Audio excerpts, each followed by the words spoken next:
अभी तक जो हमने बात की है अपने मुख्तलिफ़ लेक्चरों में, उसमें एक वक्त में एक ही लोड मौजूद था।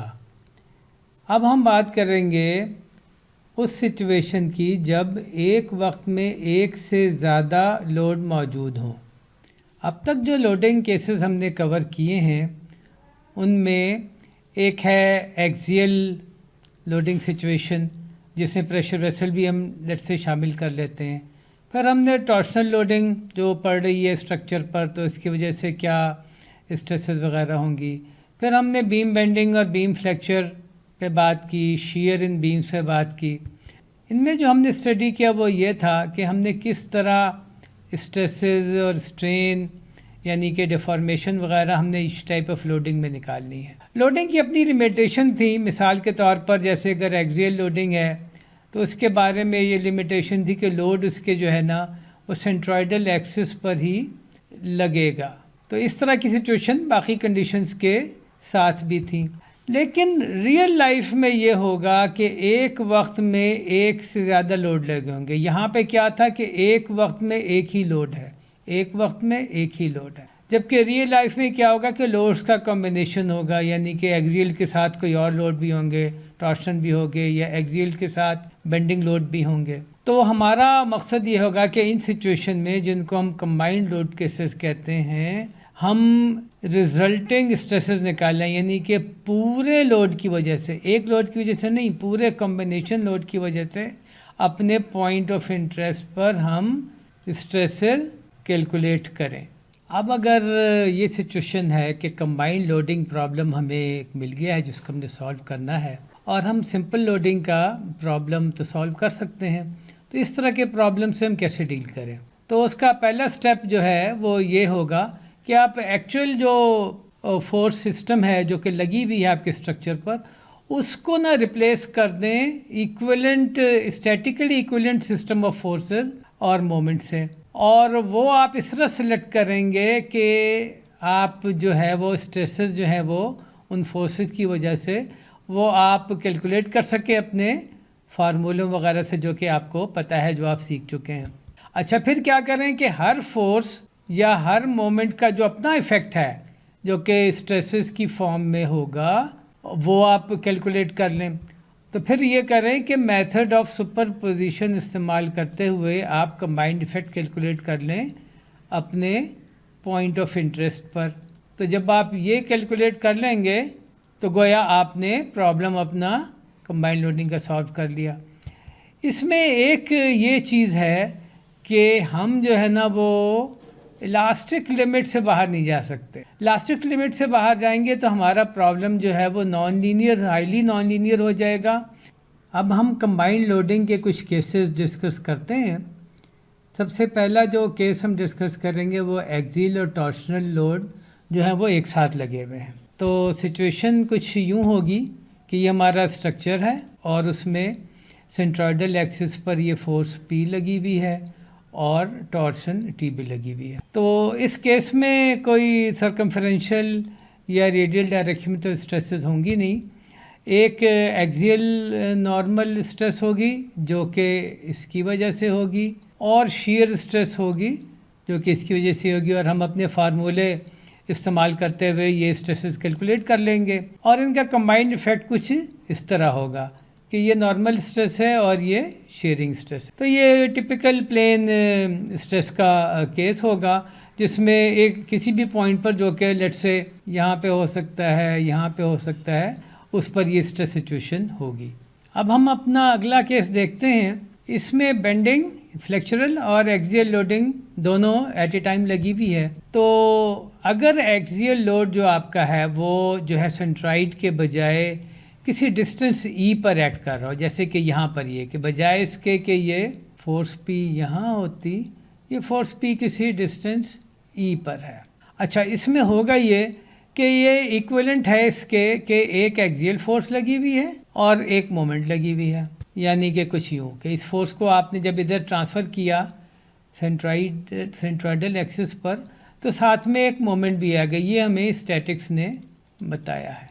इस केस में इन दोनों फोर्सेस की वजह से, एक फोर्स है, इन दोनों लोड की वजह से जो स्ट्रेस होगी वो नॉर्मल स्ट्रेस ही होगी और एक्सियल डायरेक्शन में होगी।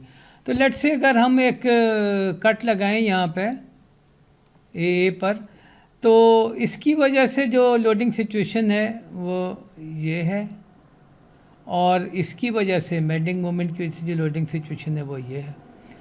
तो किसी भी पॉइंट पर अगर हम देखें, यहाँ पे या यहाँ पे या यहाँ पे या एंड में, तो जो टोटल स्ट्रेस लग रही होगी वो इन दोनों को ऐड करने से हमें मिल जाएगी। तो यहाँ पर ये दोनों ऊपर तो ये ऐड हो रहे हैं, नीचे जो है वो एक्चुअली सब्ट्रैक्ट होंगे क्योंकि इनकी डायरेक्शन अपोजिट हो जाएगी।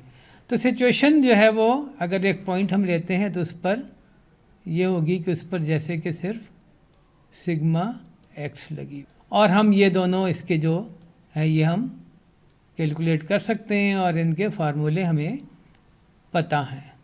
अगली जो सिचुएशन हम देखते हैं उसमें ये है कि बेंडिंग मोमेंट भी लगी हुई है और ट्रांसवर्स शियर भी लगी हुई है। तो इस केस में क्या होगा कि बेंडिंग मोमेंट की वजह से नॉर्मल स्ट्रेस होगी और ट्रांसवर्स शियर की वजह से, जिसको हम क्रॉस शियर भी कहते हैं, उसकी वजह से शियर स्ट्रेस होगी। तो यानी कि यूँ समझें, अगर हम यहाँ पे अगर एक फोर्स P लगा दें तो उसकी वजह से मोमेंट M और शियर दोनों होगी। मोमेंट M की वजह से ये लोडिंग सिचुएशन होगी, शियर की वजह से ये लोडिंग सिचुएशन होगी। और अगर हम एक जगह से सेक्शन काटें और उसमें लेट से हम 3 पॉइंट आइडेंटिफाई करें, तो उनमें क्या सिचुएशन होगी कि पॉइंट A जो है उस पर चूँकि यहाँ पर शियर 0 है, लेकिन बेंडिंग मोमेंट M की वजह से जो सिग्मा एक्स है वो मौजूद है, तो ये सिचुएशन होगी। और अगर पॉइंट B पे देखें तो बेंडिंग मोमेंट की वजह से जो नॉर्मल स्ट्रेस है वो 0 है, लेकिन शियर स्ट्रेस जो है वो मैक्सिमम है, तो ये सिचुएशन होगी। और पॉइंट C पर अगर हम देखें कि क्या सिचुएशन है, तो वो दोबारा सिचुएशन यही होगी जो कि इस तरह की है, सिवाय इसके कि सिग्मा की डायरेक्शन उल्टी हो जाएगी। अच्छा, अगर हम यहाँ पे देखें, कोई पॉइंट अगर लें लेट से, तो वहाँ पे क्या होगा, यहाँ पे ये नॉर्मल स्ट्रेस होगी और साथ में शियर स्ट्रेस भी होगी। जब शियर स्ट्रेस होगी तो जिस तरह हमें पता है कि फिर वो पूरी चारों शियर स्ट्रेसेस होंगी, और इनकी वैल्यू जो है वो हम जो फार्मूले वगैरह हमें पता है हम उनसे कैलकुलेट कर सकते हैं। और सबसे आखिर में जिसको हम कहते हैं मोस्ट जनरल केस, इस केस में है ये कि P भी मौजूद है, यानी कि एक्सियल लोड, और बेंडिंग मोमेंट M भी मौजूद है, ट्विस्टिंग मोमेंट T भी मौजूद है, और शीयरिंग फोर्स P भी मौजूद है।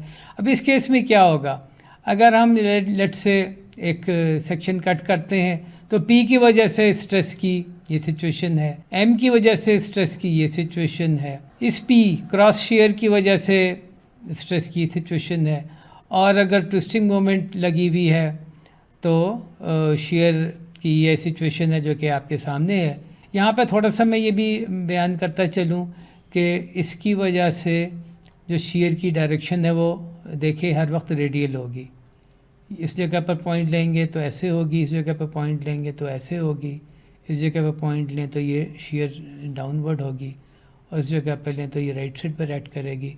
जबकि इसकी वजह से अगर हम यहाँ पे लें तो शेयर जो है वो, चूँकि ये रेजिस्टिंग शेयर है, तो हर पॉइंट पर ये डाउनवर्ड होगी। और इनके फार्मूले वगैरह हमें पता है, फॉर एग्ज़ाम्पल कि यहाँ पर tau is equal to VQ over IT है, और यहाँ पे जो टाउ है वो TC ओवर J है। तो आप ये सारी कर सकते हैं कैलकुलेट नॉर्मल स्ट्रेस, जैसे यहाँ P ओवर A है, यहाँ जो है सिग्मा है MY ओवर I। तो आप ये सारी स्ट्रेसेस जो हैं वो कैलकुलेट कर सकते हैं, और या नॉर्मल होंगी या शेयर होंगी, और उस पॉइंट के हिसाब से आप उसको प्रॉपर तरीके से प्लेस करके, वैल्यू पता करके, सुपर पोजिशन इस्तेमाल करके आप सिचुएशन जो भी स्ट्रेस की है वो निकाल सकते हैं।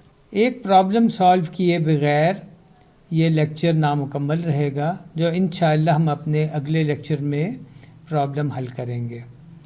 Thank you very much. उम्मीद है आपको ये लेक्चर पसंद आया होगा।